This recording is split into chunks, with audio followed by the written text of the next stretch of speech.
Hi, Joanna. So, good first lesson there. So we kind of just did a little bit of pick and mix of everything.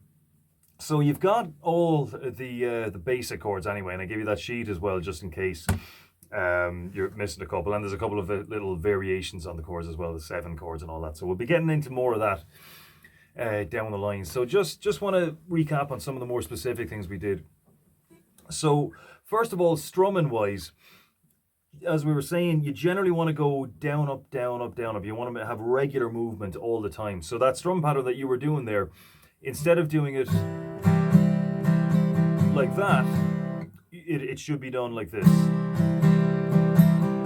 So kind of wrote it down in those with that kind of arrow diagram, where you're going down, up, down, up, down, up all the time, but just only being selective about which ones, which of those you're actually hitting, right? So it should sound exactly the same, but this way, number one, if you make a mistake in terms of, you hit one that you meant to miss, or you miss one that you meant to hit, it doesn't really matter because it's all locked in. It's all kind of adherent to that sort of 1, 2, 3, 4, 1, 2, 3, 4. Then, in terms of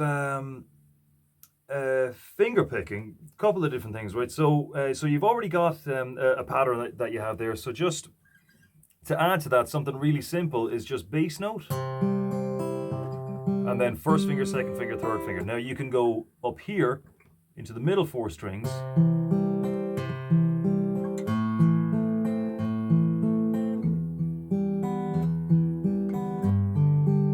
or you can just take your fingers down a string and just kind of make it a bit brighter, so something like this. But the bass note, the one you hit with your thumb, that's got to be the same pretty much every time. Obviously there's exceptions to that, but you generally want to have the lowest note of the chord to have the same name as the chord, right? So a C note here, right? So a C chord should have a C note in the bass. So that'd be A minor, open A string for an A chord, E minor, open E note in there, and then when we come up here, that's a G, because E, no E sharp, so F, F sharp, G. So then we've got a G in the bass. Okay, so that's a nice, really simple one, but it still works, And as we were saying as well, if you're doing something that's not in 4/4, right, so that doesn't have 4 beats for every phrase or every bar, as it's called, you might have something like Hallelujah, where it's 6/8, where there's 6 beats for every bar. So all you have to do then is just add an extra 2 to it by coming back on the chord. So instead of just 1, 2, 3, 4, 5, 6. So that'll be 1, 2, 3, 4, 5, 6. 1, 2, 3, 4, 5, 6. And the fourth one, generally, you want that to be the highest one, and then from that point you go back the way. So 1, 2, 3, 4, 5, 6. 1, 2, 3, 4, 5, 6. 1, 2, 3, 4, 5, 6.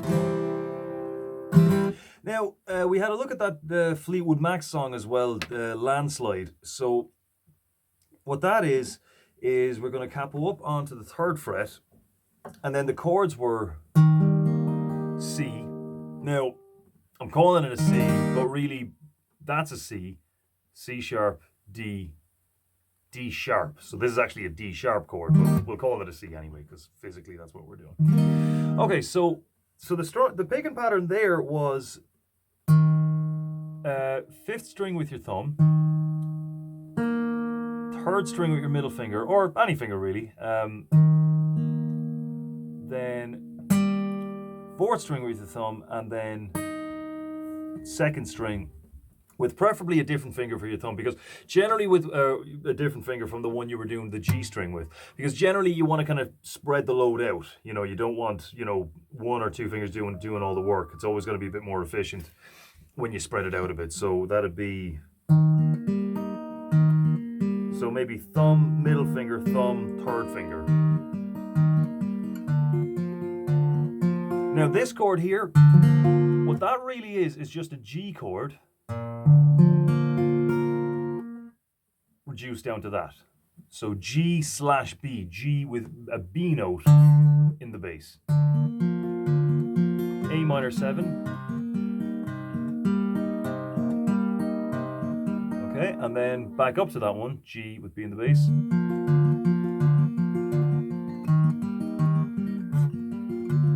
Almost.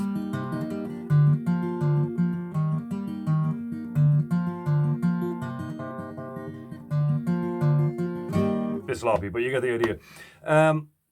So then after that, we were just talking a little bit about barre chords. So what I recommend is whenever you stop, whenever you're finished doing whatever you're going to do, just do a few barre chords. So like B minor, so that's just A minor, played with the little fingers, up to.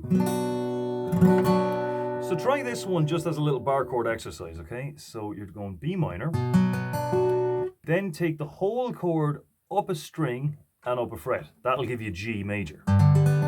Because what that really is just E major, taking up one, F major, F sharp major, G major,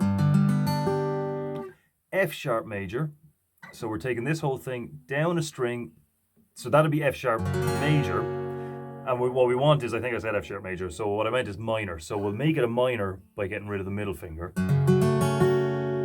And then E minor, just a regular E minor. So that's B minor. Take the whole thing up a string and up a fret. For G, take it down a fret, get rid of the middle finger for F sharp minor, and then slide the whole thing back to either here, or you can just slide it back to here for an E minor. So it should sound like this.